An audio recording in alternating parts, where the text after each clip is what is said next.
Whenever I come to the station every Sunday, the first thing I do, there's a very large picture of someone who had an incredibly positive impact on my life, that being Linda Hughes, our general manager here at WAM. And there's no picture of Tyrone, which actually I think we're all happy about.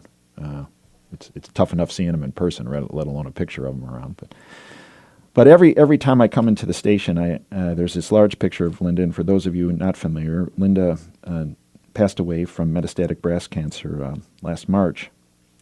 And even though she passed away, she's with each and every one of us that had the honor to know her every day. Actually, there isn't a day that goes by I don't talk to Linda.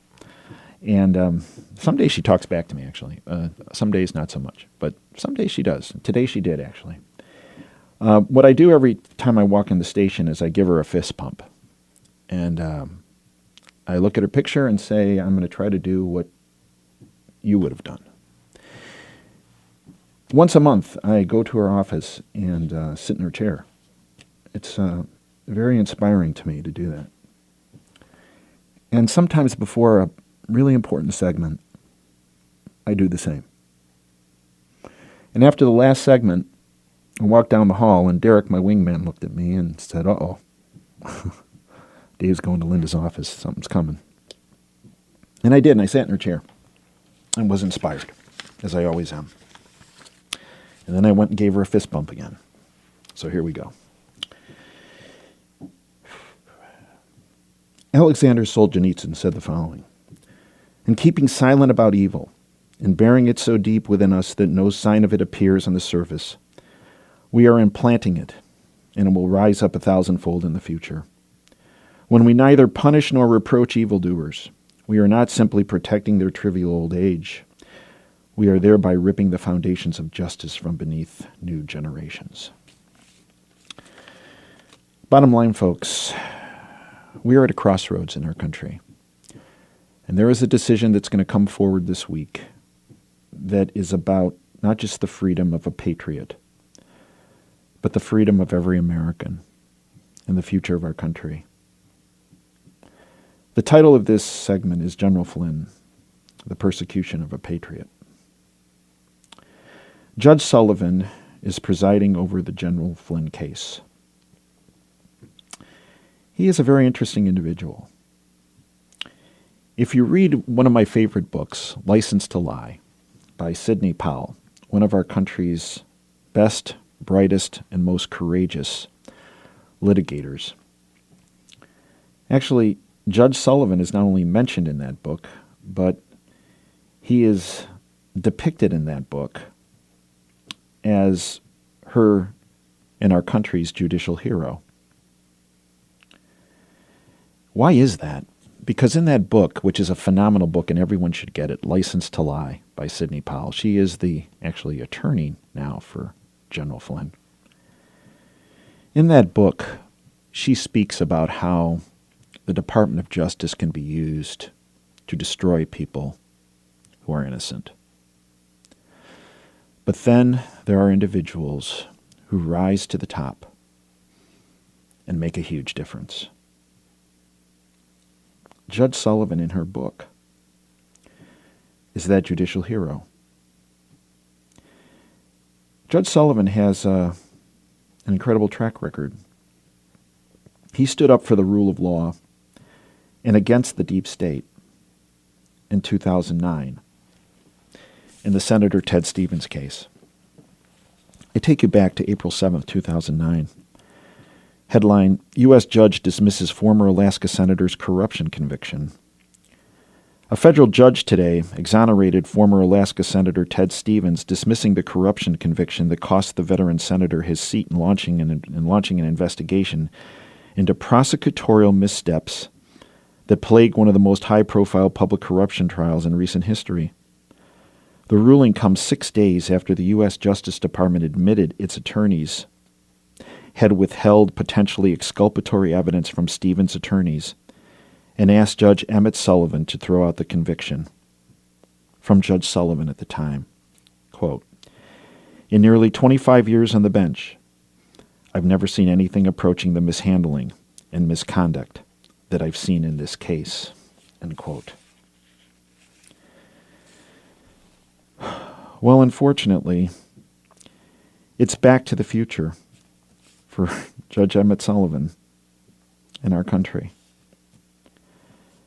Because now again, he's overseeing a case in which government prosecutors have been involved in mishandling evidence, falsifying evidence, and gross prosecutorial misconduct.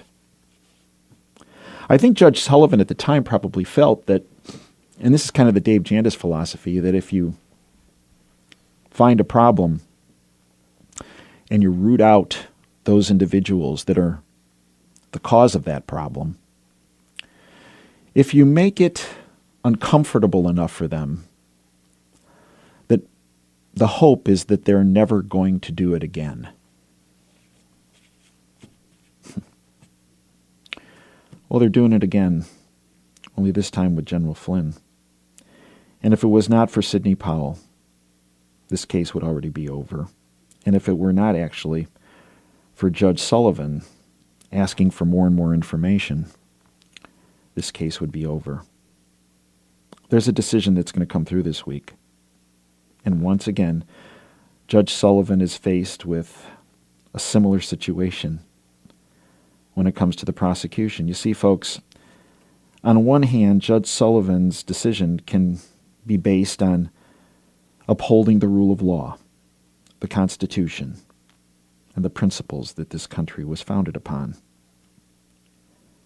And on the other hand, his decision could be based on upholding the deep state and a political hit job. Several days ago, Attorney General Barr, who there are some people out there who have been dumping on Attorney General Barr. There's somebody out there who actually had the audacity to say that Attorney General Barr was present at the Bay of Pigs operation and is part of the deep state. Look, to anyone who would believe that individual, at the time the Bay of Pigs operation occurred, Attorney General Barr was 11 years old. And unless he was enrolled in the youth sniper program or something for the government, come on.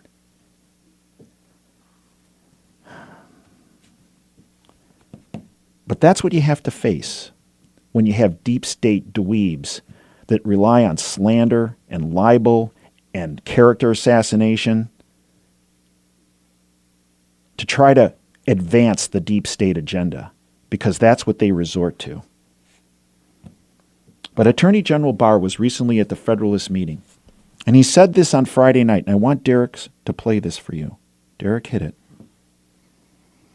Unfortunately, just in the past few years, we have seen these conflicts take on an entirely new character. Immediately after President Trump won election, opponents inaugurated what they called the resistance. And they rallied around an explicit strategy of using every tool and maneuver to sabotage the functioning of the executive branch and his administration. The fact of the matter is that in waging a scorched earth, no-holds-barred war of resistance against this administration, it is the left that is engaged in the systematic shredding of norms and undermining the rule of law. And the first person that the, not just left in my opinion, but the globalist syndicate decided to attack was General Flynn.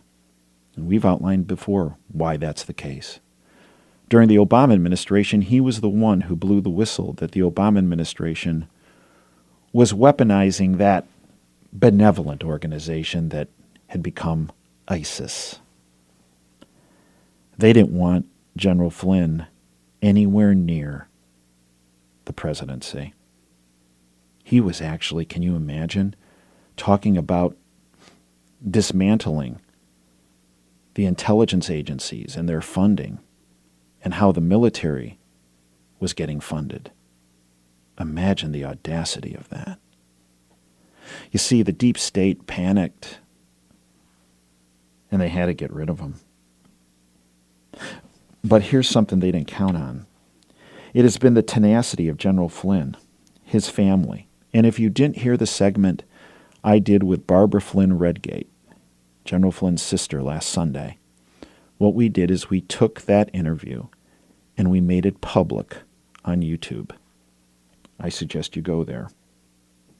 But it has been the tenacity of General Flynn, his family, and his great attorney, Sidney Powell, who have taken the corrupt deep state and their tentacle, the CIA, on in hand-to-hand combat. Sidney Powell was not his original attorney, but she became his most recent attorney when General Flynn fired the attorneys he previously had.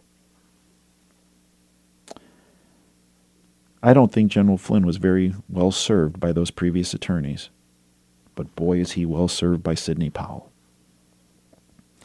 Sidney Powell immediately went into action once she got the lay of the land and realized what had been happening to General Flynn and how he had been set up and framed.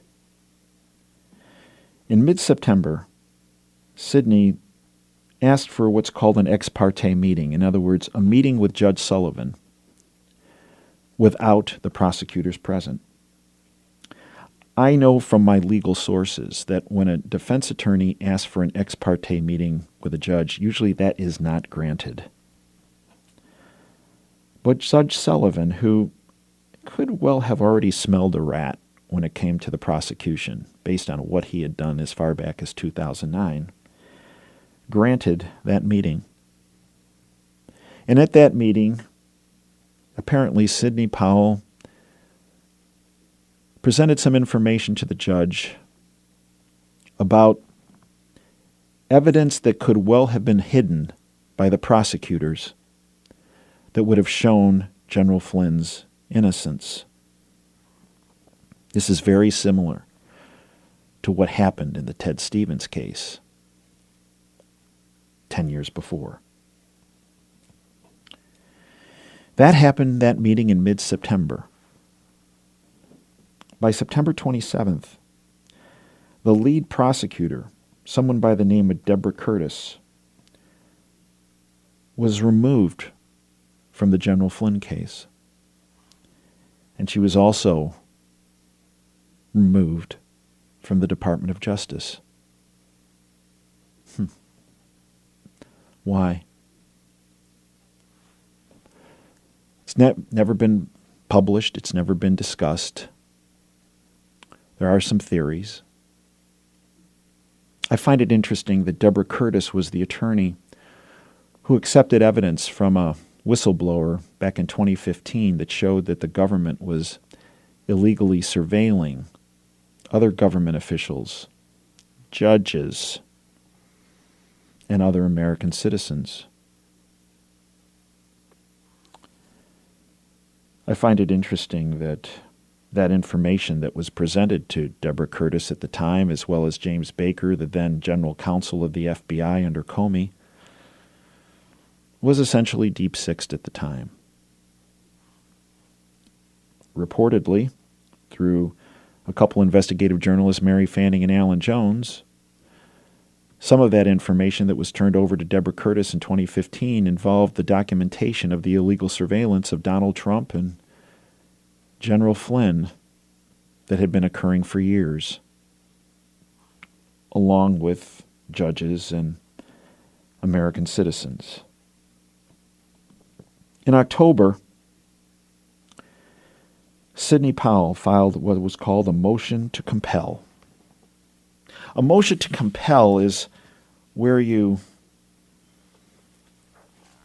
force the other side to respond, in this case, to the evidence that was being hidden by the prosecution. This from the conservative treehouse. Quote, in the case against Lieutenant General Michael Flynn, his lawyer, Sidney Powell, had filed a motion to compel for Brady material, exculpatory evidence, from the prosecution. Because the motion to compel raised stunning, potentially game-changing legal and ethical issues, the prosecution requested the opportunity to file file a surreptitious reply to the court, a so-called surreply. So Sidney filed the motion to compel, saying, we want this information. We understand it exists.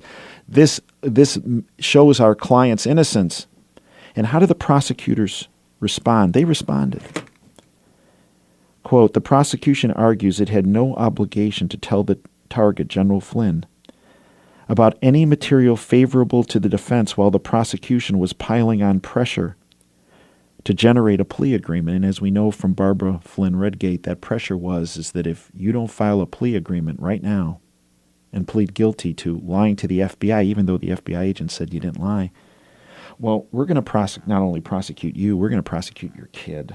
You know, the kid whose wife has just had a baby. We're going to prosecute your family. We're going to come after. We're going to make up stuff. Then once the plea was coerced, the prosecution in their reply claimed they had no obligation to provide Brady material because General Flynn had signed a plea agreement. Now, if that sounds like something out of East Germany when the Iron Curtain still existed, if that sounds like something from Mao's China or Soviet Russia under Stalin, yeah, it does to me. Here's what Sidney wrote in that motion to comply. It is disingenuous to suggest that the proffer sessions were not adversarial when the government had permission to target Mr. Flynn, seized all his electronic devices, targeted his son, and seized his son's devices. The government fails to mention that to obtain the plea, it threatened Mr. Flynn with indictment the next day. The indictment of his son, who had a new baby, promised him the, quote, the Manafort treatment, end quote. That would be, the isolated imprisonment. And promised to pile on charges sufficient to put him in prison the rest of his life. The short fuse was no doubt motivated by the government's knowledge, which it did not disclose to Flynn, that the salacious Strzok Page emails disclosing their vitriolic hatred of President Trump and his team, the key agent's affair, and their termination from Mueller's special counsel operation were going to be exposed the very next day. No individual, no matter how innocent, can withstand such pressure, particularly when represented by conflicted defense counsel. The advice a client is given by his lawyer in such fraught circumstances can make all the difference between standing his ground or caving to the immense pressure.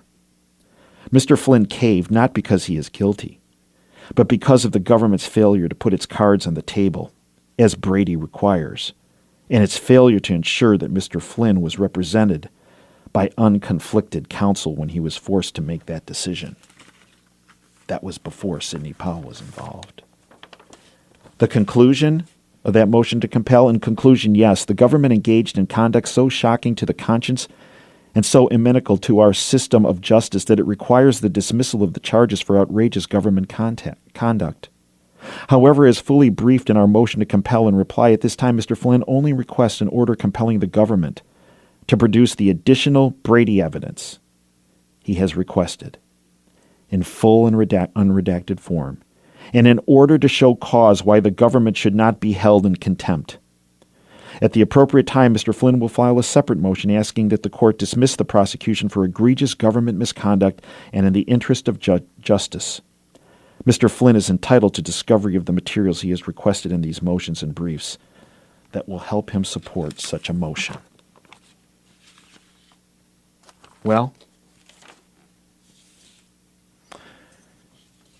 the government responded, and you heard what their response was. You know what? We didn't have to show him that evidence that showed that he was innocent. And you know what? Once he signed a plea, because we pressured him to, we really don't have to turn it over. Well, enter the conservative treehouse again in their analysis. Because what happened is based on Sidney's pressure and their team's pressure in those court documents about releasing information. The government actually did some fessing up. The Department of Justice never confirmed the authorship of the FBI notes that are central to the 302 forms, which are filled out in the Flynn prosecution case. 302 forms are when the FBI fills out forms when they interview somebody. The entire FBI case against Flynn, meaning that the central element that he lied to FBI investigators, which he didn't, is predicated on the 302 interview reports generated by two FBI agents later discovered, according to the pressure put on by Sidney, that they were edited. Edited by who? McCabe and Page, who were not even in the room at the time. They were edited, shaped, and approved by Andrew McCabe. And for almost 2 years, the entire outline of their documented evidence was misattributed. And now they came forward with something else. The prosecutors, again, the conservative treehouse, prosecutor Brandon Van Grack sends a letter to Flynn's defense team containing a stunning, almost impossible to comprehend admission of a mistake central to claims of the prosecution. In March 2018, the FBI presented notes taken by agents Patinka and Strzok. Now they say they made a mistake. For almost 2 years, the Department of Justice misidentified, misattributed, and never corrected that the authors of the Flynn interview notes, of which his entire prosecution was based, were not only edited, were not only fraudulent, but they were actually reversed, of which Sidney responded in a tweet. So let me get this straight. Van Grack has given us false or wrong information in a federal court proceeding for 18 months. But General Flynn is supposed to be a felon for a made-up false statement from an ambush interview the FBI had no legal basis to conduct? And then she said in a tweet, it's the Flynn 302s that are false, and no prosecution should ever arise from anything less than a fully warned, recorded statement by anyone. Back to the future, folks. Go back to April 2009, Judge Sullivan, when the same thing happened that he uncovered to Senator Stevens. Quote, in nearly 25 years on the bench, I've never seen anything approaching the mishandling and misconduct that I've seen in this case, unquote. Well, unfortunately for Judge Sullivan, 10 years later, it's back to the future. It's pure government mishandling, falsification of evidence, and misconduct that has led to the persecution of General Flynn and every American citizen. That, folks, is what the bought-off lamestream fake media will not tell you. And that is what the deep state does not want you to know. Folks, you're listening to Operation Freedom. I'm Dr. Dave Janda, broadcasting from our Freedom Bunker here at Wham Talk 1600.